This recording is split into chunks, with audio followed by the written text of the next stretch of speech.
नानाजी देशमुख पशु चिकित्सा विज्ञान विश्वविद्यालय जबलपुर पशुपालन डेयरी विभाग भारत भारती जामठी बैतूल मध्य प्रदेश के संयुक्त तत्वाधान में दिनांक 29 अगस्त 2021 दिन रविवार को प्रातः 9 बजे से 4 बजे तक विशाल पशु चिकित्सा शिविर, पशु प्रदर्शनी एवं परंपरागत पशु चिकित्सा पद्धति द्वारा पशुओं का उपचार विषय पर पशुपालन।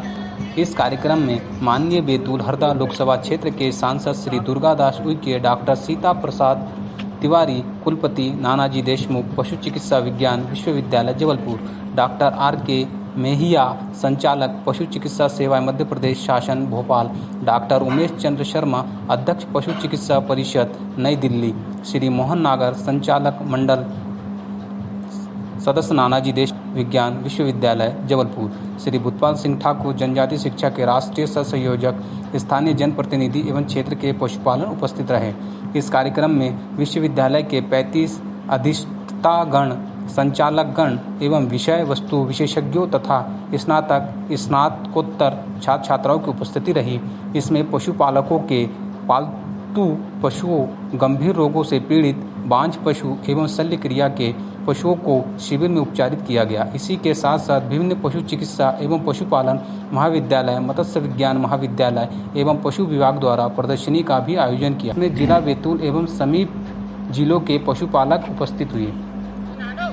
कार्यक्रम की प्रस्तावना में भारत भारतीय शिक्षा समिति के सचिव श्री मोहन नागर ने कहा कि मानव चिकित्सा, पशु चिकित्सा और मौसम विज्ञान के जानकार आज भी हमारे ग्रामों में विद्यमान है, लेकिन आधुनिक विज्ञान के कारण यह परंपरागत ज्ञान धीरे धीरे विलुप्त होता जा रहा है। इसे अगली पीढ़ी में स्थानांतरित करने के लिए इसका दस्तावेजीकरण बहुत ही आवश्यक है। इस ज्ञान के दस्तावेजीकरण से संबंधित प्रस्ताव वर्ष 2019 में पारित हुआ, जो कोरोना महामारी के चलते पिछड़ गया। 70% दस्तावेजीकरण होने पर हम इस अभियान को सफल मानेंगे। यह कार्यक्रम छात्र, किसान, पशुपालकों के लाभ हेतु आयोजित किया गया है। पशुपालकों के संपर्क में रहकर पशु चिकित्सा करने पर परंपरागत औषधियों का ज्ञान होगा। जो परंपरागत ज्ञान है उसे आधुनिक बनाना और आधुनिक विज्ञान में ज्ञान को देशानुकूल बनाना हमारा ध्येय होगा। कार्यक्रम को संबोधित करते हुए सांसद श्री दुर्गादास उइके ने कहा कि पशुधन हमारी उच्चता का प्रतीक रहा है। पशुपालन हमारी आर्थिक उन्नति का जातक है। आज़ादी के 75वें वर्ष में आयोजित अमृत महोत्सव पर 75 स्थानों पर इस तरह के आयोजन हो। मंच से अपने वक्तव्य में नानाजी देशमुख विश्वविद्यालय जबलपुर के कुलपति श्री डॉक्टर सीता प्रसाद तिवारी ने कहा कि आज़ादी के इस अमृत महोत्सव के अंतर्गत यह प्रथम आयोजन है। विश्वविद्यालय के संस्थापक श्री नानाजी देशमुख का मानना था कि कृषक का व्यवसाय पशुधन और कृषि पर निर्भर होता है। श्री तिवारी ने बताया कि देश में आवारा गोवंश के लिए 3000 गौशालाओं के निर्माण का लक्ष्य रखा गया है, जिसमें 1100 गौशालाओं का निर्माण पूर्ण हो चुका है। मध्य प्रदेश में आवारा पशुओं की संख्या लगभग 3 करोड़ है। अतः इन पशुओं के संरक्षण और संवर्धन के उद्देश्य से गौशालाओं के संचालन किया जाएगा।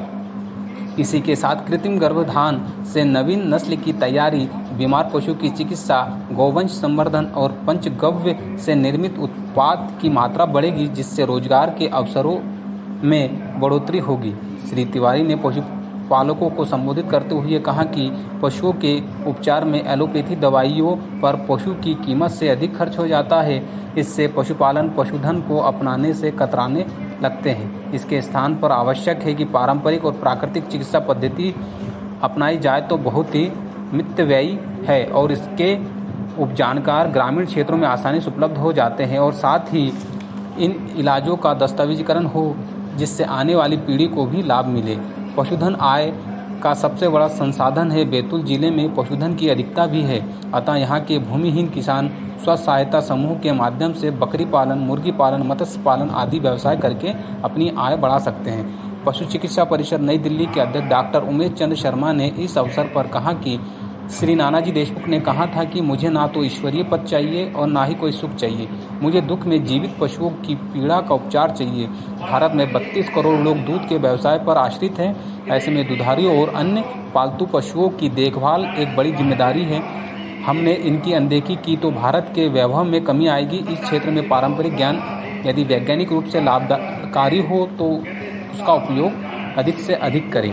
कार्यक्रम के समापन सत्र में बैतूल जिले के विभिन्न ग्रामों से आए पारंपरिक चिकित्सा और औषधि के 40 जानकार भी सम्मिलित रहे, जिन्होंने वनों में पाए जाने वाले कंद, जड़, पेड़ों की पत्ती, छाल, फल आदि के विभिन्न जटिल बीमारियों पर उपयोग बताए। शिविर में बैतूल जिले के कुल 94 पशुओं का पारंपरिक चिकित्सा पद्धति से इलाज एवं शल्य क्रिया की गई। इस अवसर पर